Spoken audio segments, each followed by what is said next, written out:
A la gente le encantan las historias de origen. Quieren escuchar que yo, Mateo, nací siendo un prodigio, o que tuve una visión de grandeza, desde el momento en que aprendí a caminar. Pero, si me estás escuchando en este momento, te debo toda la pura verdad. No nací siendo alguien excepcional. Fui el segundo hijo de una familia que se mantenía a flote a base de manos encallecidas y un cansancio silencioso. Mi madre era costurera. Mi papá trabajaba el turno de noche como guardia en un pueblo industrial.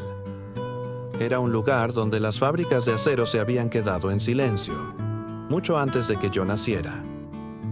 Mi primer escritorio fue la mesa de nuestra cocina, apretada y rayada. Y mi primerísima ambición en la vida no tenía absolutamente nada que ver con cambiar el mundo, ni con construir una empresa. Era increíblemente simple. Solo quería que mi mamá se preocupara un poquito menos. Eso era todo. Cuando me gradué de la prepa tenía calificaciones decentes, un trabajo de medio tiempo y una beca que apenas cubría un semestre. Me inscribí de todos modos, armado con una mentalidad peligrosamente ingenua. La sociedad te dice que si empiezas desde mero abajo, la única forma de subir es partiéndote el lomo, hasta hacerte polvo. Así que usé mi agotamiento como una brillante medalla de honor.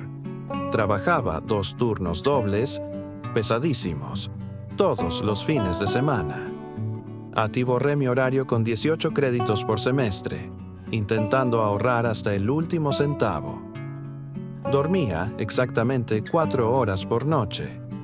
Recuerdo quedarme viendo al espejo del baño, mirando mi rostro pálido bajo esa luz fluorescente y susurrándome a mí mismo: esto es lo que cuesta el éxito. Con esto basta. Pero no bastaba. Nunca basta. Mirando hacia atrás, a mis 31 años, no veo a ese muchacho de 19 con orgullo. Lo veo con un profundo sentimiento de lástima. Me había construido una armadura de hierro, hecha de pura resistencia tóxica. Creía que si forzaba mi mente al 200%, si sufría más que cualquier persona, el universo me iba a deber una victoria gloriosa y segura. No me daba cuenta de que un ser humano no es una máquina. No estaba construyendo cimientos sólidos para mi futuro. Estaba armando, meticulosamente, una bomba de tiempo dentro de mi propia cabeza. Estaba corriendo a toda velocidad, completamente ciego, hacia el borde del precipicio. En las películas, cuando un personaje llega a su punto de quiebre, hay un colapso dramático, con lágrimas, acompañado por una épica banda sonora. Pero la vida real no tiene banda sonora. Y mi quiebre no llegó con un trueno. Ocurrió en el invierno helado de mi segundo año universitario. Algo dentro de mí, simplemente, se dio en silencio. No fue repentino. Se sintió como madera vieja, desgastada por el clima, astillándose bajo una presión lenta. Una mañana, la alarma sonó a las 4, como siempre, pero esta vez, mi cuerpo se negó a moverse. El peso de la fatiga, la ansiedad y el miedo asfixiante de fallarle a mi familia se convirtieron en una parálisis física total. Ya no luché más. La armadura de hierro que había construido finalmente se rompió. Empezó con cosas pequeñas. Me di de baja de 2 clases difíciles, convenciéndome de que necesitaba una carga más ligera para recuperar el aliento. Una semana después, dejé una tercera materia, para cuando la nieve se derritió y la primavera llegó. La farsa se había terminado. Ya no podía fingir más. Dejé la escuela por completo. Recuerdo empacar toda mi vida en una bolsa de lona desgastada. Al salir de ese cuarto, no me sentía como un héroe trágico. No sentí alivio, solo sentí un vacío abrumador y muy pesado. Un silencio profundo se apoderó de mí, un silencio imposible de explicar a quien no haya experimentado el colapso total de su propia fuerza de voluntad. Cuando la gente me preguntaba qué había pasado, no tenía palabras. ¿Cómo explicas que tu mente, simplemente, se declaró en huelga. Mirando hacia atrás ahora, me doy cuenta de algo que la sociedad rara vez admite. Todos tenemos el derecho a desmoronarnos. Estamos condicionados a creer que rendirse es el peor pecado, que si aprietas los dientes con fuerza, puedes superar todo. Pero a veces, un colapso es solo la forma brutal en que tu cuerpo te salva la vida. Dejar la escuela fue la cosa más aterradora que jamás había hecho. Me sentía como un fracaso colosal.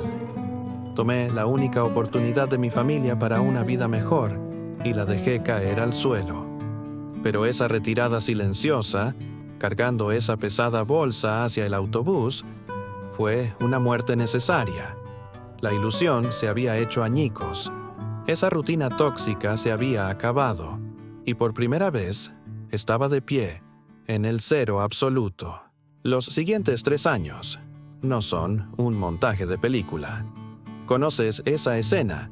La secuencia donde el perdedor entrena, en un cuarto oscuro con rock de fondo, y en 2 minutos es un maestro. Mi realidad no tenía música. Fue simplemente un tramo muy largo y verdaderamente agonizante de tiempo. Conseguí una chamba en una imprenta local. Mis días se medían por el olor a tinta barata, el zumbido de las copiadoras y la repetición adormecedora de apilar papel. Había martes donde ponerme la ropa de trabajo era una negociación de alto riesgo con mi cerebro. La depresión no era llanto, era una niebla pesada y gris que hacía que todo se sintiera inútil.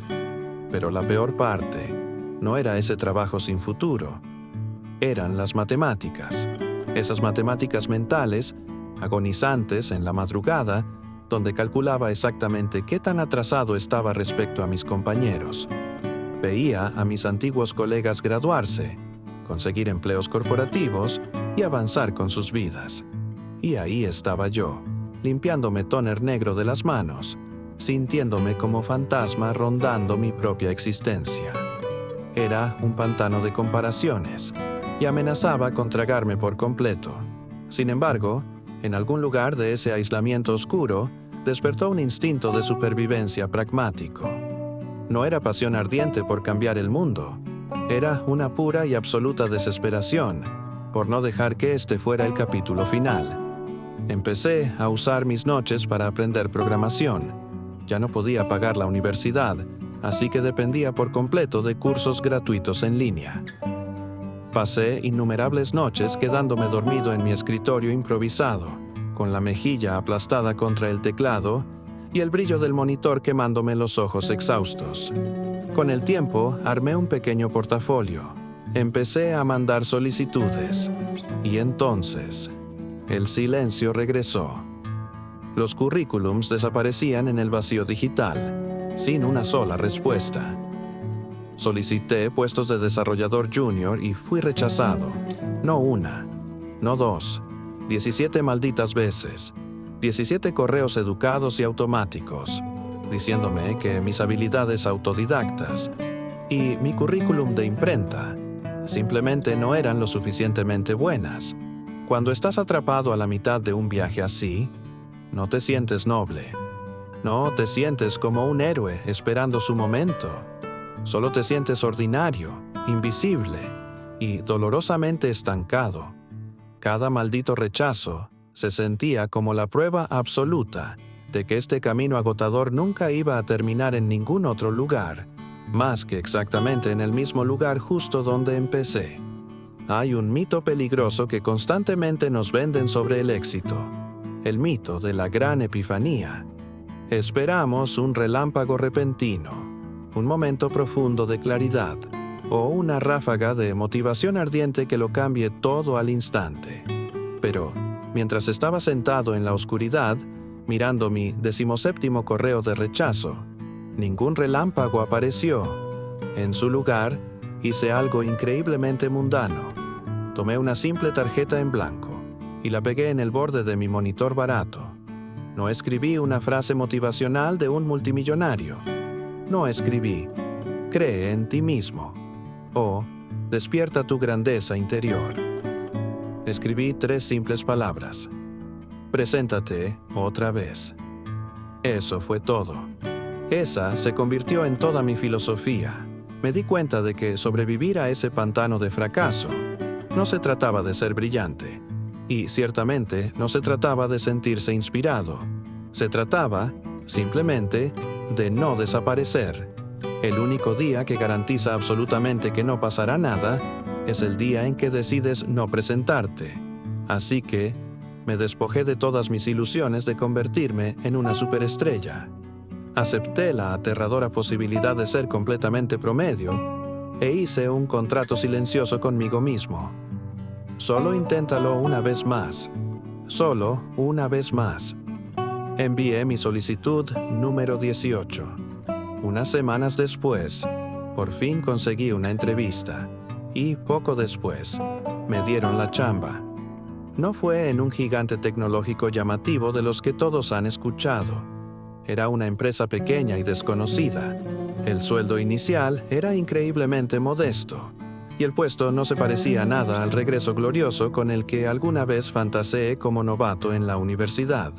Pero acepté la oferta sin dudarlo un segundo, y sin una gota de glamour. Cuando realmente estás parado en un momento así, no se siente como cruzar la línea de meta. No cae confeti del techo, honestamente. Solo se siente como si todavía estuvieras atascado a la mitad del camino.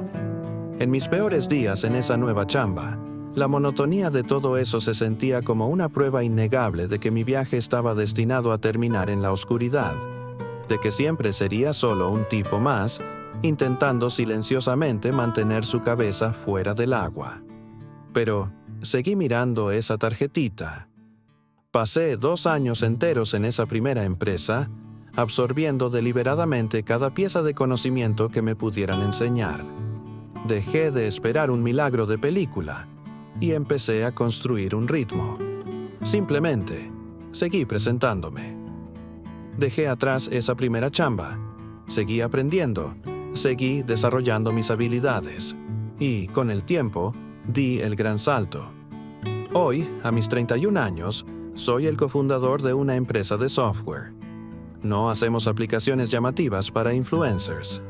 Ayudamos a pequeños fabricantes tradicionales a digitalizar sus operaciones.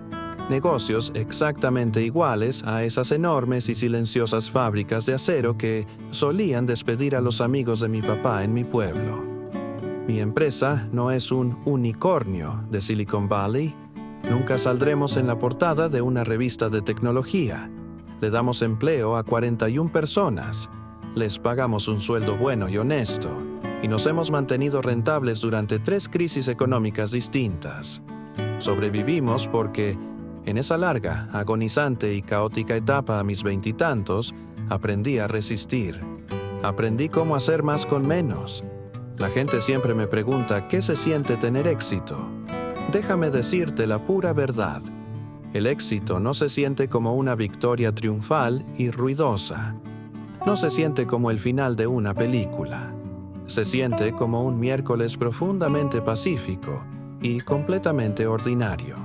Se siente como llegar a la oficina, servirte una taza de café y darte cuenta, con asombro silencioso, de que presentarte solo una vez más fue, al final de cuentas, suficiente. Si estás escuchando esto y te encuentras a la mitad de tu propio viaje en este momento, si tu línea de meta está completamente borrosa y tu punto de partida fue dolorosamente humilde, quiero compartirte la lección más importante que he aprendido. Mi historia no te promete que te harás millonario o que alcanzarás una fama tremenda. Ninguna historia honesta te puede prometer eso. La verdadera lección es esta.